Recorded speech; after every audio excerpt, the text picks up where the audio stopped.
Sand of D নবম দশম শ্রেণীর গুরুত্বপূর্ণ একটা topic.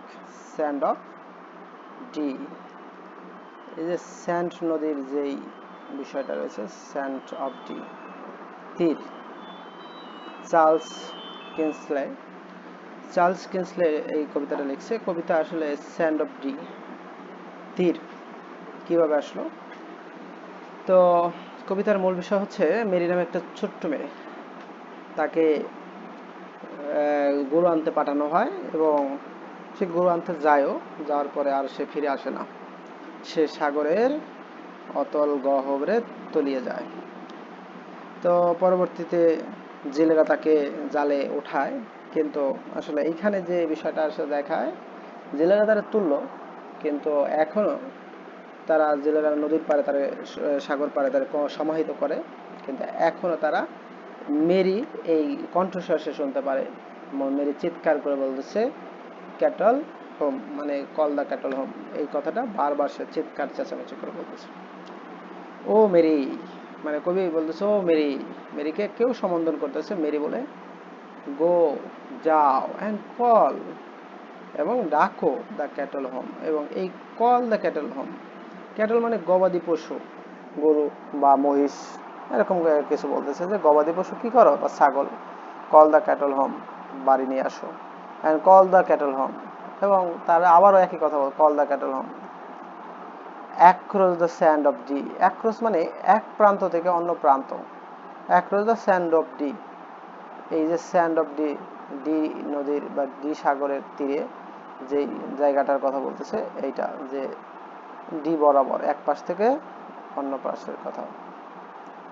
The western wind, wind মানে হলো ঝড় ও বাতাস, মানে এর অর্থ বাতাস, কিন্তু উইন্ড হচ্ছে ঝড় ও বাতাস, শক্তিশালী বাতাস। আর ওয়েস্টার্ন হচ্ছে পশ্চিমা, ওয়েস্টার্ন কি পশ্চিমা ঝড় বাতাস। ওয়াজ ওয়াইল্ড, ওয়াইল্ড হচ্ছে বন্য, অসভ্য ছিল, বর্বর ছিল।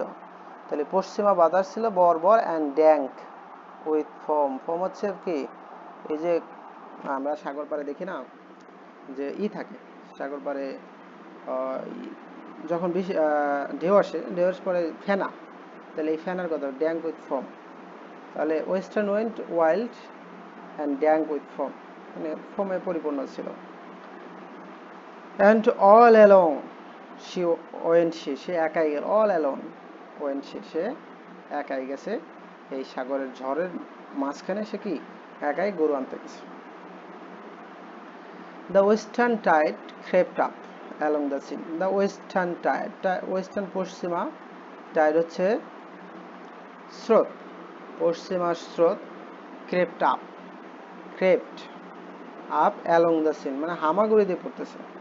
পশ্চিমা যেই ঢেউ, পশ্চিমা ঢেউ হামাগুড়ি দিয়ে অ্যালং দ্য স্যান্ড, এই যে মানে বালু, বালু বরাবর, বালু বরাবর হামাগুড়ি দিয়ে পড়তেছে। অ্যান্ড ওভার মানে বারবারের কথা বলছে। এগেন ওভার অ্যান্ড ওভার বলছে কি, সংক্ষেপে আছে ও, ও দিয়ে তারপরে কমা, তারপরে ইয়ার, এটা হচ্ছে ওভারের সংক্ষিপ্ত ফর্ম। ওভার অ্যান্ড ওভার, বারবার। দ্য স্যান্ড মানে তীরে, স্যান্ড বলতে এখানে তীর বোঝাইছে। তাহলে পশ্চিমা জোয়ার তা বারবার কি তীরে আশ্রয় পড়তেছে, বারবার মানে ঢেউ আসতেছে, আশ্রয় পড়তেছে। অ্যান্ড রাউন্ড মানে রাউন্ড রাউন্ড মানে এক রাউন্ড যায় আবার আর এক রাউন্ড আসে, এক রাউন্ড ঢেউ যায় আবার আর এক রাউন্ড আসে, এরকম বোঝাইতেছে। এক রাউন্ড শেষ হয় আর এক রাউন্ড আসতেছে। The sand as far as, যতদূর সম্ভব, মানে অ্যাজ ফার অ্যাজ যতদূর সম্ভব, আই চোখ, কুড সি দেখতে পারে, যতদূর সম্ভব চোখ কি যতদূর যায়, চোখ নিজের যতদূর পারে দেখতেছে। দ্য রোলিং মিস্ট, রোল মানে ক্রিম রোল আছে না, এই রোলের কথা বলতেছে। দ্য রোলিং মিস্ট, মিস্ট মানে কুয়াশা, মানে ঘূর্ণায়মান কুয়াশা। কুয়াশাটা কেমন, ঘূর্ণায়মান মানে ঘুরে ঘুরে আসতেছে, ঘূর্ণায়মান কুয়াশা। কেম ডাউন, কেম ডাউন আসলো। অ্যান্ড হি হাইড লুকালো দ্য ল্যান্ড, মানে কুয়াশাটা মানে ঘন আকার, মানে ঘন কুয়াশা আসতেছে, এবং আসার পরে এটা হাইট মানে লুকাইছে কোথায়, ল্যান্ড মানে জমিতে, এলাকায়। অ্যান্ড নেভার হোম কাম কেম, সে সে কখনো কি করে নাই, আসে নাই। নেভার হোম কেম শি, সে কখনো কি করে নাই, বাড়ি ফিরে নাই। মানে এই রোলিং মিস্ট, কুয়াশা, তারপর হচ্ছে ঢেউ, এইখানে সে হারাই গেল। সমুদ্রের ঢেউ, সে নেভার হোম কেম শি, সে কখনো বাড়িতে ফিরে নাই।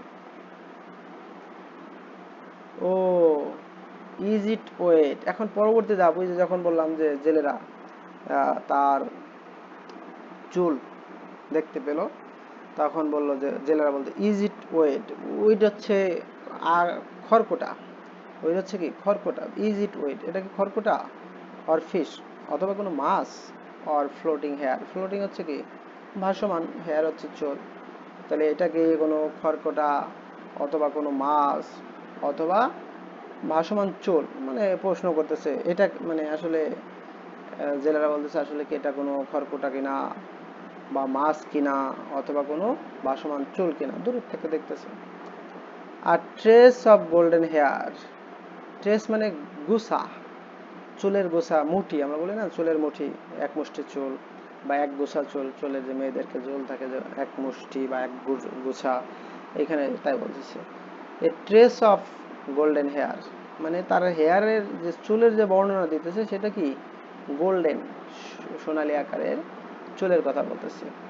আর ড্রন মেইডেন্স হেয়ার, এখানে মেইডেনের হেয়ার, মেইডেন্স মানে কুমারীর চুল, কিন্তু কুমারীর বর্ণনা দিচ্ছে ড্রাউন, ড্রাউন মানে কি ডুবন্ত, ডুবে আছে, মানে ডুবে গেছে, মারা গেছে ডুবে, ডুবন্ত কুমারীর চুল।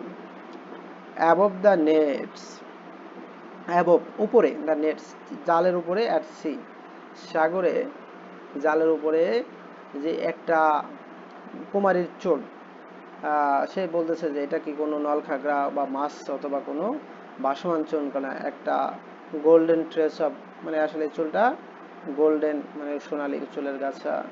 অ্যান্ড রন মেইডেন হেয়ার, তখন বললো যে এটা তো একটা কুমারী মেয়ের চুল। অ্যাবভ দ্য নেট সি সাগরের যে জাল, জেলেদের জালে তারা দেখতে পেলো যে একটা চুল, তারা নিজেরা নানান দেশে বলতেছে।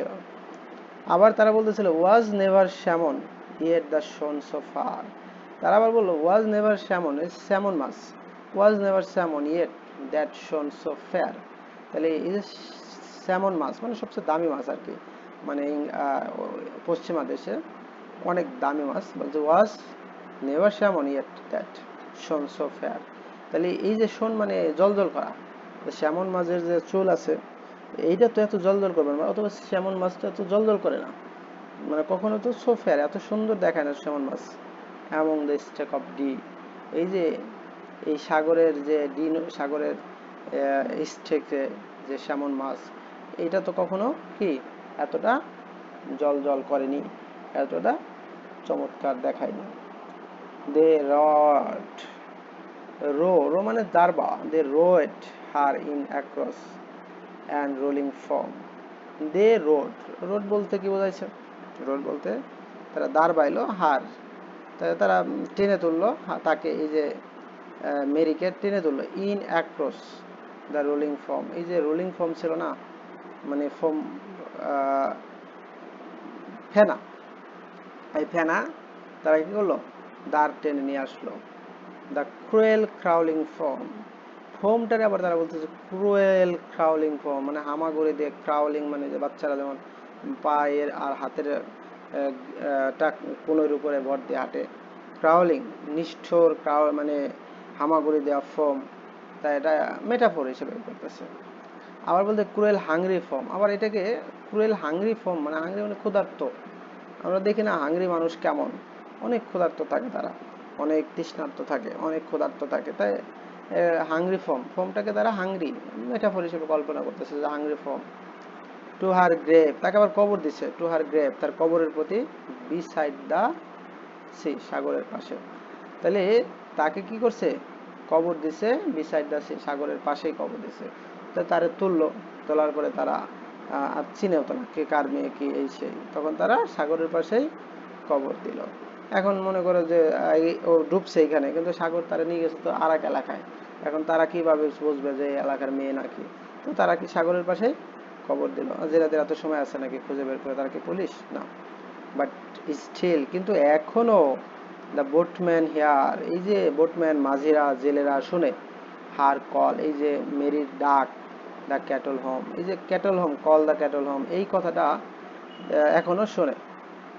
Across the sand of Dee, এই যে সাগরের মানে তীর বরাবর যেটা, তারা এখনো এটা কি করে, শুনতে পায়। তাহলে এই যে মেরির গল্পটা, মেরি একটা ছোট মেয়ে, সে তার মানে রেসপন্সিবিলিটিটা, তার যে দায়িত্ব কর্তব্যটা, এটার কাছে সে তার জীবনটা পর্যন্ত দিয়ে দেয়। সে সাগরের যে এ দেখতে পায় মানে ভয়ানক সাগর, এইখানে সে গরু আনতে যায়, হারায় যায়। তা হারায় যাওয়ার পরে সে এই ঝড়ের ভিতর পড়ে যায়, ঝড়ের ভিতর পড়ার ফলে তারে জেলেরা উদ্ধার করে, কিন্তু মৃত অবস্থায়। জেলেরা তাকে পাওয়ার পরে জেলেরা তাকে সাগরের পাশে পাড়েই কবর দেয়। এবং এই সাগরটা খুবই হাংরি সাগর।